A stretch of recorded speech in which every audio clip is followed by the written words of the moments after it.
In the quiet stillness of the Zen path, one truth echoes gently but unmistakably through the heart. Relationships are not meant to complete us, but to reflect us.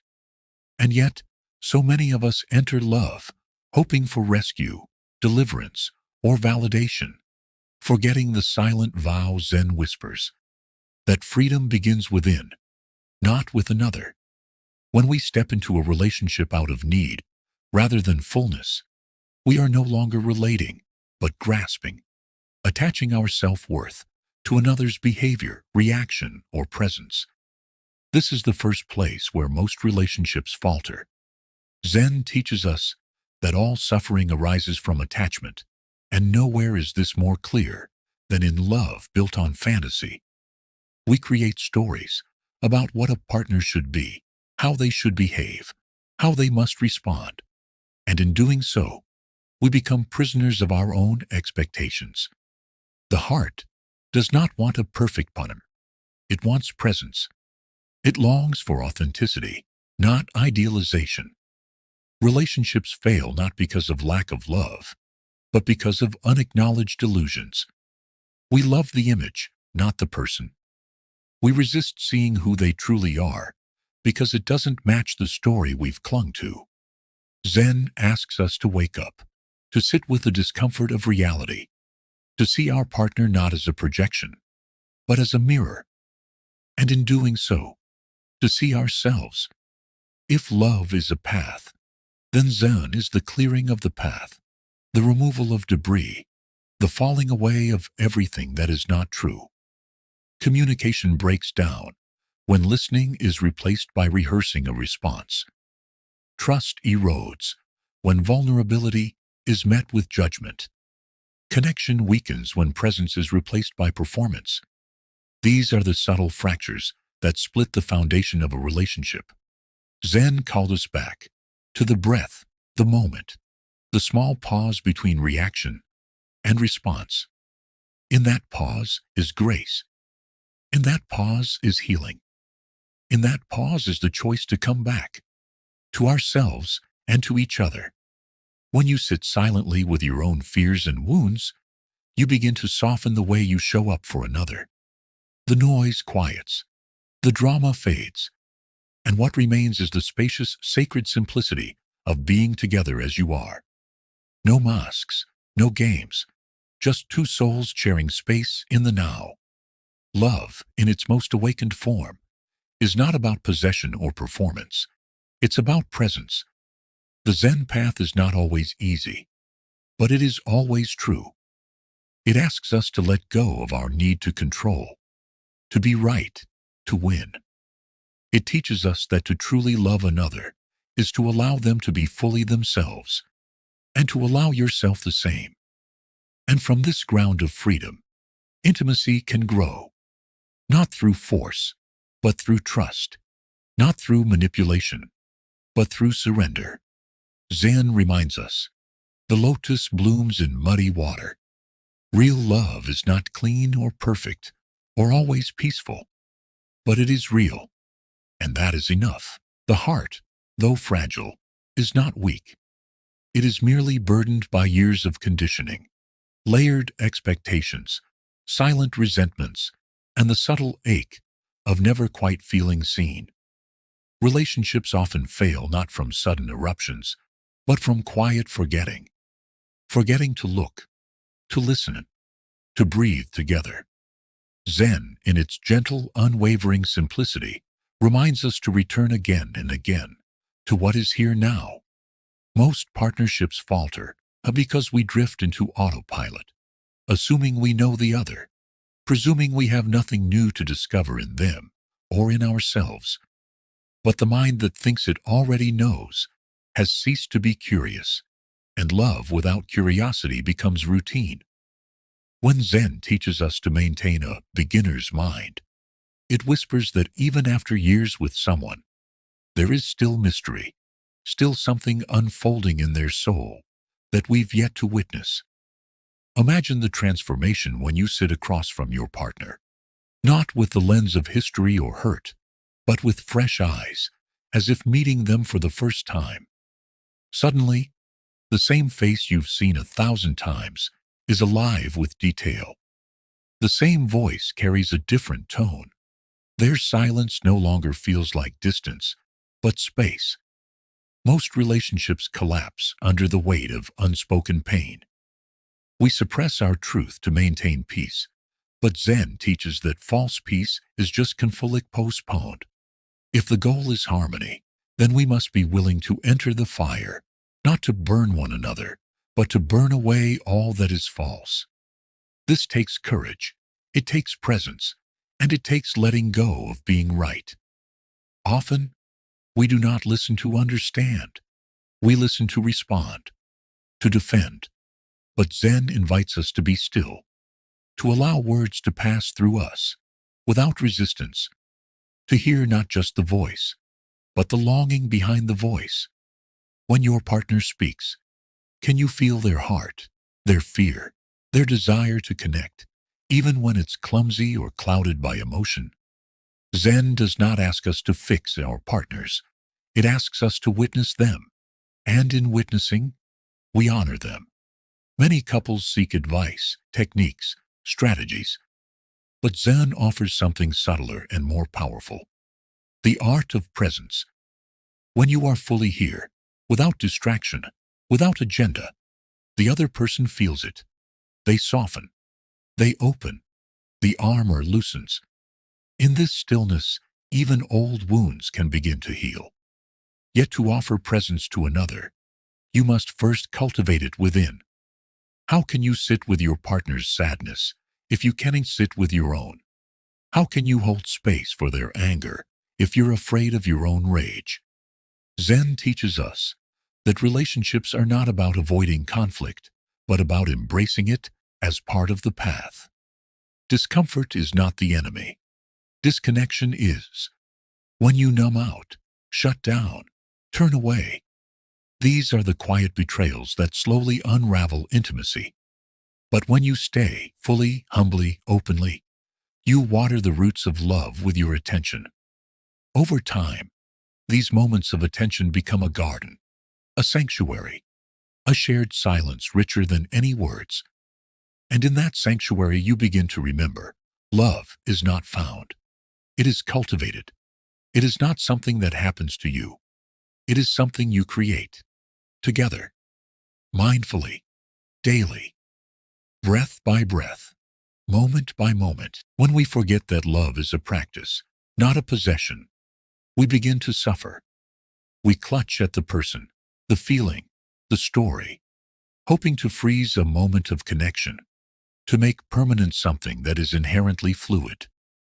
Zen reminds us that all things arise and pass, even emotions, even closeness.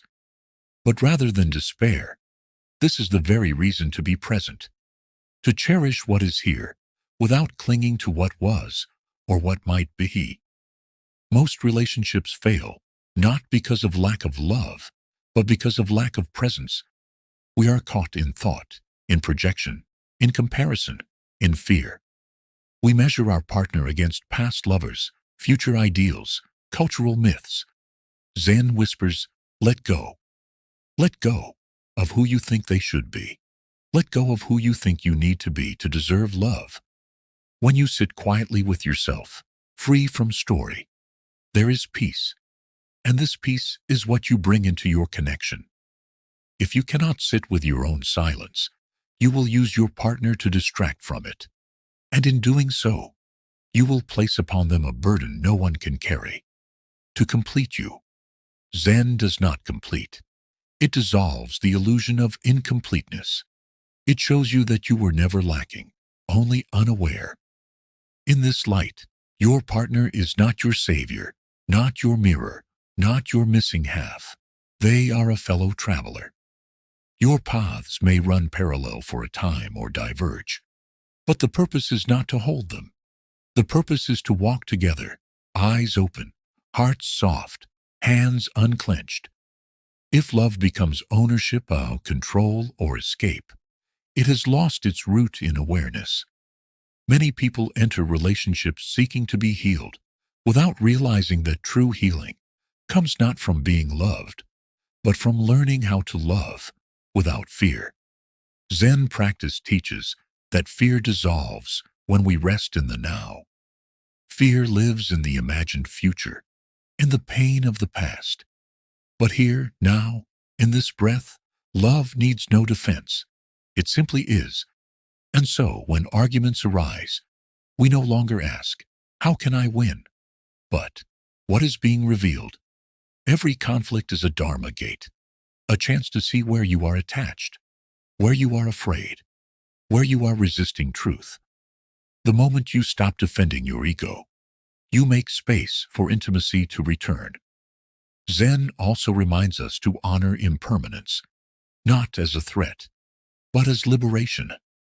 Because nothing is guaranteed, everything is sacred. Because no moment repeats, every touch, every glance, every shared love matters. To love with awareness is to live with reverence, knowing that the one you hold today may be gone tomorrow. Not out of fear, but from recognition of the sacred flow of life. So you bow inwardly each time they enter the room. You give thanks, not just when it's easy, but especially when it's hard. You hold their wounds as tenderly as your own.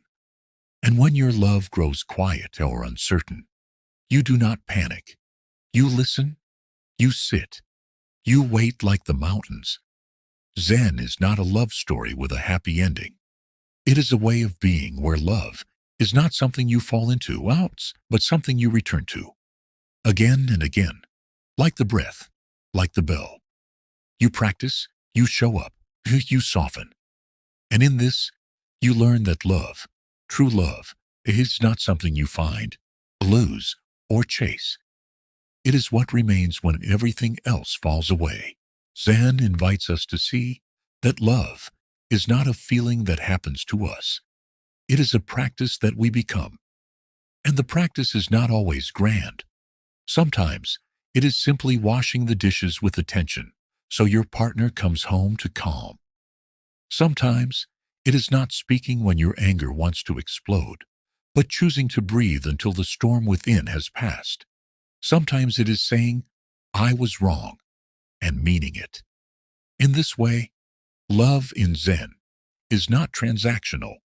It is devotional. It does not ask, "What will I get?"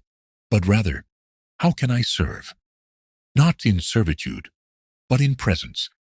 This devotion is not to the person, but to the space between you, the sacred field of awareness where love is born, moment by moment. And when we fail in our practice, and we will, Zen reminds us, begin again. No guilt, no shame, just return. The greatest relationships are not made of perfect people, but of people willing to begin, again and again and again. Willing to look within before pointing outward. Willing to hold themselves accountable for the energy they bring. Willing to bow before truth, even when it shatters the image they've built. Willing to let go of being right in order to be connected. This is not weakness. This is strength beyond the armor. This is the strength of vulnerability, of saying, "I am here fully," and trusting that being seen is not a danger but a doorway. Most relationships fail, not in the dramatic moments, but in the quiet forgetting, in the failure to listen, to stay curious, to be kind. In Zen, kindness is not optional. It is the natural fragrance of mindfulness. The more you are aware, the less you can harm. And so, to save a relationship is not to change the other, but to change how you see, to shift from judgment to compassion, from assumption to inquiry, from resentment to forgiveness. This is how Zen saves relationships, by saving us from ourselves, from the stories we recycle, the expectations we impose, the identities we defend. Zen gently removes these layers, not by force, but by the light of presence. It says, see clearly, feel fully, act wisely, and love as if each moment is your last chance to love well. Because in truth, it is. Every moment is a death and a rebirth. every conversation a crossroads, every silence a canvas. So you begin to choose differently, not out of fear of loss, but from love of presence. You hug longer, you speak slower, you listen without needing to fix. You honor the sacredness of the ordinary. And when your partner forgets, when they lash out or withdraw, you do not abandon the path. You remember, they are suffering too, and you do not take it personally. You hold the mirror gently. You return to your cushion. You breathe. This too is love. Not the love sold in movies or songs, but the love that endures, because it is grounded in being, not needing, in acceptance, not control, in truth, not fantasy. And when it is time to part, because sometimes it is, you do so without bitterness, because Zen has taught you to love without clinging, to walk away without closing your heart, to trust that love given is never lost, that every soul who touches yours leaves a print of sacred teaching. And in this way, you carry them, not in longing, but in gratitude. This is the way of Zen. It does not promise perfect relationships. It promises real ones, ones built on presence, practice, and profound humility. And when you walk this path, whether you walk it alone or with another, you will discover that the love you sought was never out there.